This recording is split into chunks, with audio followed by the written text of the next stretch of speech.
À 19h à Bamako, depuis la capitale malienne, d'où nous émettons. Merci encore une fois de votre soutien sans faille à Cherifla Télévision. Bonjour, bonsoir mesdames et messieurs. Bienvenue dans la grande édition de ce dimanche 4 mars 2018. S'agissant de la rétrospective des éléments marquants de la semaine au sein de notre rédaction, le ministre en charge de l'emploi et de la formation professionnelle, entouré par les responsables des différentes structures rattachées à son département, était face à la presse en début de semaine. C'était mardi dernier à la maison des aînés de Bamako. Il s'agissait surtout de faire le point sur la feuille de route récentrée et lancée par la même occasion la plaquette d'information sur les différentes activités réalisées. C'est Amadou Camara qui nous signe l'élément. Cette conférence de presse du ministre de l'Emploi et de la Formation professionnelle, M. Mauloud Ben Katra, a été une occasion pour le ministre de partager avec les hommes des médias les informations sur les indicateurs de l'emploi et de la formation professionnelle à travers la plaquette d'information sur les réalisations des structures et projets du département ainsi que de la feuille de route recentrée du ministère de l'Emploi et de la Formation professionnelle. C'est un réel plaisir pour moi de vous accueillir à ce point de presse pour partager un certain nombre d'indicateurs sur l'emploi et la formation professionnelle à travers la plaquette d'information sur les réalisations des structures et projets du département ainsi que la feuille de route recentrée du ministère de l'Emploi et de la Formation professionnelle. Nous vous avons fait appel lorsque nous sommes arrivés aux commandes pour partager avec vous les résultats de notre feuille de route. Feuille de route que nous avions évaluée, mais aussi engagé une nouvelle feuille de route qui nous amène également jusqu'en fin d'année 2018. Selon le ministre, le plan d'action de la feuille de route recentrée compte 111 activités réparties entre 4 objectifs spécifiques, à savoir améliorer la gouvernance du marché de l'emploi, renforcer les actions de promotion et de création d'emplois, améliorer la qualité de la formation professionnelle continue, qualifiante et par apprentissage, et renforcer les capacités des ressources humaines du ministère de l'Emploi et de la Formation professionnelle. Le plan d'action de la feuille de route recentrée coûtera au département la somme de 8,812,769,000 francs CFA, dont 8,490,850,000 francs CFA sont déjà disponibles.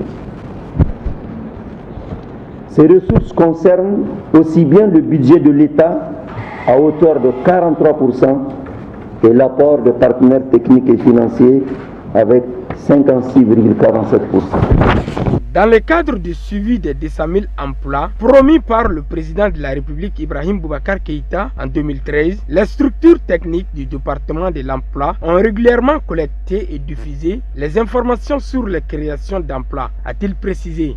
Dans le cadre du suivi de 200 000 emplois aussi, pour faciliter l'accès à ces statistiques ainsi qu'à celles relatives à la formation professionnelle, mon département, sous financement de notre partenaire technique et financier Luxe Développement, a conçu et réalisé une plaquette d'information sur les réalisations des services techniques, des établissements spécialisés et des projets et programmes. Signalons que cette stratégie de communication, à en croire Mauloud Ben Katra, permet de mieux édifier l'opinion nationale et internationale sur les prouesses réalisées en matière d'emploi et de la formation professionnelle sur la période allant de septembre 2013 à décembre 2017. Et nous restons avec Amadou Camara pour nous faire le compte-rendu du Conseil des ministres de la semaine. Le ministre de la Jeunesse et de la Construction citoyenne, porte-parole du gouvernement, a animé comme tous les mercredis après-midi au Centre d'information gouvernementale du Mali, Sigma, le briefing hebdomadaire. Et il s'agissait de faire le point sur certains nombres de mesures prises par le gouvernement du Mali. Nous suivons cet élément avec Amadou Camara. Cet exercice qui consiste à faire le compte rendu détaillé du contenu du Conseil des ministres de ce mercredi 28 février portait sur les mesures législatives et réglementaires adoptées en Conseil des ministres réunis en session ordinaire. En ce jour 28 février 2018, le Conseil des ministres est réuni dans sa salle de délibération en session ordinaire sous la haute présidence de son Excellence Ibrahim Boubacar Keïta, président de la République, chef de l'État. 5 dossiers étaient soumis à l'examen et à l'approbation du Conseil des ministres. Sur le rapport du ministre des Affaires étrangères et de la coopération internationale, le Conseil des ministres a adopté des projets de textes relatifs à la ratification de l'accord de presse signé à Abidjan le 11 janvier 2018 entre le gouvernement de la République du Mali et le Fonds africain de développement et relatif au financement du projet d'interconnexion électrique en 225 kV Guinée-Mali. Le premier dossier a été présenté par le ministre des Affaires étrangères et de la coopération internationale, qui a soumis à l'examen et à l'approbation du Conseil des ministres la ratification de la convention de presse signée entre le gouvernement du Mali et le Fonds africain pour le développement le 11 janvier 2018 à Abidjan pour le financement de la construction de l'interconnexion de 225 kV entre la République serbe de Guinée et le Mali. Au titre du ministère de l'économie et des finances, le Conseil des ministres a adopté un projet de loi uniforme relatif à la répression du faux monnayage et des autres atteintes aux signes monétaires dans les États membres de l'Union monétaire ouest-africaine, UEMOA. Le deuxième dossier a été présenté par le ministre de l'économie et des finances. Il porte sur la répression du faux monnayage et surtout aux autres atteintes aux signes monétaires de la zone UEMOA. Il s'agit de renforcer l'arsenal juridique pour lutter contre les frais frauduleux, contre la falsification, contre la détention, contre l'importation et l'exportation et surtout contre la circulation des fausses monnaies et des faux billets. Sur le rapport du ministre de l'administration territoriale et de la décentralisation, le Conseil des ministres a adopté un projet de loi portant création des collectivités territoriales, des régions, des cercles et des communes de la région de Ménaka. Un projet de loi portant création des collectivités territoriales, des régions, des cercles et des communes dans la région de Taoudéni. Le troisième dossier a été présenté par le ministre de l'administration territoriale et des collectivités. Après l'érection de 2 régions, la région de Taoudéni et la région de Ménaka, il était normal, sinon recommandé, que des collectivités territoriales soient créées dans ces 2 régions. Au titre du ministère de l'Environnement, de l'Assainissement et du Développement durable, le Conseil des ministres a adopté un projet de décret fixant le cadre organique de la cellule de planification et de la statistique du secteur eau, environnement, urbanisme et domaine de l'État. Le dernier dossier a été présenté par Madame le ministre de l'Environnement, de l'Assainissement et du Développement durable. Il s'agit tout simplement de la relecture du cadre organique de la CPS, qui est la cellule de planification et de statistiques dans le secteur eau, assainissement, urbanisme et domaine. Pour ce énième numéro de briefing hebdomadaire, le ministre porte-parole du gouvernement, M. Amadou Koïta, a informé les hommes des médias que les élections présidentielles se tiendront à date indiquée sur toute l'étendue du territoire national. En milieu de semaine, le mercredi dernier, notre pays a abrité la 3e session ordinaire du comité régional de pilotage du projet SWED, autonomisation des femmes et dividendes démographiques au Sahel. La cérémonie officielle qui a enregistré la participation de 6 pays membres du programme SWED était présidée par le ministre de l'aménagement du territoire et de la population, Adama Tchemoko Diarra. C'est un élément signé Hamadoun Kola Diallo. Le projet SUID vise à renforcer la capacité de la croissance économique et démographique des pays du Sahel. Le coût du projet est estimé à plus de 110 milliards de francs CFA, dont plus de 21 milliards destinés au Mali pour la mise en œuvre de son programme spécial. Le partenaire stratégique de cet important projet est la Banque mondiale. De nouveaux partenaires sont intéressés par financer le projet. Je pense à l'Agence française de développement. Et puis aussi, comme ça a été mentionné, que de nouveaux pays frappent à la porte pour faire partie de cette initiative. Je pense que tous ces résultats, ce sont les vôtres. Et donc, je souhaitais très sincèrement vous remercier tous ici autour de cette table, les équipes, les ministres pour leur leadership, parce que ça n'aurait pas été possible sans vous tous. Et je sais que vous avez souvent dû sacrifier beaucoup de temps pour avoir ces résultats. Nous avons reçu au niveau de la Banque mondiale donc une requête officielle pour une extension de la durée du projet et elle nous paraît tout à fait justifiée. Et notre objectif est que sur les 2 prochains mois, on puisse réviser donc les accords de financement de façon à avoir une extension d'au moins de 2 ans de la durée du projet et ce afin d'atteindre les objectifs. Ils sont au nombre de 6, les ministres ayant la responsabilité du comité de pilotage au niveau régional. Il s'agit des ministres du Tchad, du Niger, de la Côte d'Ivoire, de la Mauritanie, du Burkina Faso et du Mali. Le ministre malien de l'aménagement du territoire et de la population a réaffirmé l'engagement de notre pays à aller vers la capture du dividende démographique qui nécessite des investissements massifs en faveur des jeunes.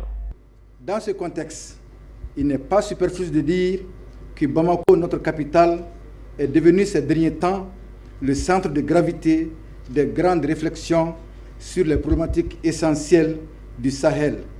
Problématiques de l'aménagement du territoire, problématiques de la démographie, 2 problématiques qui sont fortement corrélées car l'aménagement du territoire détermine la dynamique démographique. Notre pays, à l'instar des 5 autres du Sahel, a décidé de s'engager dans le projet d'envergure sous-régional qui porte sur l'autonomisation des femmes et le dividende démographique au Sahel, un thème si cher à son Excellence M. Ibrahim Boubacar Keïta, président de la République, chef de l'État, à qui j'exprime ma profonde gratitude pour l'attention qu'il porte à l'épanouissement de la femme et des jeunes et au prix qu'il accorde à leur contribution à la croissance démographique. Rappelons que le SUID a été lancé en novembre 2015 à Niamey au Niger et à moins de 2 ans de sa mise en œuvre, beaucoup de défis ont été atteints. Il faut signaler l'arrivée très prochaine du Bénin au programme SUID, autonomisation des femmes et dividendes démographiques au Sahel. Et le jeudi dernier, notre pays, le Mali, à l'instar de la communauté internationale, a célébré la journée mondiale de la protection civile sous le haut parrainage du président de la République, son Excellence Ibrahim Boubacar Keïta. Occasion donc pour le chef de l'État de saluer vivement les efforts consentis par les soldats du feu et de solliciter le concours de la population pour la bonne gestion des catastrophes. Thème retenu cette année, la protection civile et les institutions nationales pour une gestion plus efficace des catastrophes. Je vous propose d'écouter les propos du président de la République. Il est au micro de Sadio Sidibé. On ne dira jamais assez combien ce corps est utile à la sauvegarde des hommes et de leurs biens, de l'environnement. Chaque été, dans certains pays, dans certaines régions de certains pays, on voit des faits provoqués par l'imprudence humaine. Et chaque été, des hommes comme ceux que nous avons vus, que nous visitons en ce moment, perdent la vie. Et sauver ou périr, c'est une devise terrible. C'est la leur. On a fait aujourd'hui la litanie de ceux qui sont morts en service. Ceci doit interpeller.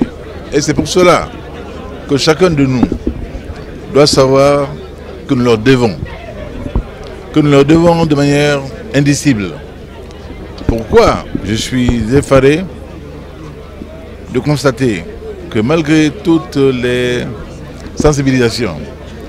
Certains s'obstinent encore aujourd'hui à s'installer au-dessus des bouches d'incendie. C'est quoi? Ce sont ces arrivées d'eau qui permettent aux pompiers, en cas de besoin, en cas de nécessité, de se brancher pour avoir de l'eau et éteindre les feux. Donc c'est d'utilité publique avérée, de salut public avéré, y compris celui de ceux qui font cela. Donc je pense que c'était mon devoir de venir ici aujourd'hui, leur témoigner par ma présence, mais de vivre également aussi toute la reconnaissance de la nation malienne à ces femmes et à ces hommes de qualité, de courage, de combat quotidien pour que nos erreurs, souvent involontaires, mais parfois également voulues, soient toujours susceptibles d'être corrigées pour nous mettre à l'abri de nous-mêmes et de nous protéger également aussi des agressions environnementales auxquelles aussi nous contribuons. Tout cela est de leur mission, de leur responsabilité. Aidons-les. Aidons-les. Suivons les consignes de la protection civile qui sont toujours des consignes dans notre intérêt. C'est toujours notre salut qui est en jeu, notre sauvegarde propre qui est en jeu. Donc les conseils qu'ils donnent doivent être considérés comme des consignes de protection vitale. Notre salut est là. Un exemple tout simple.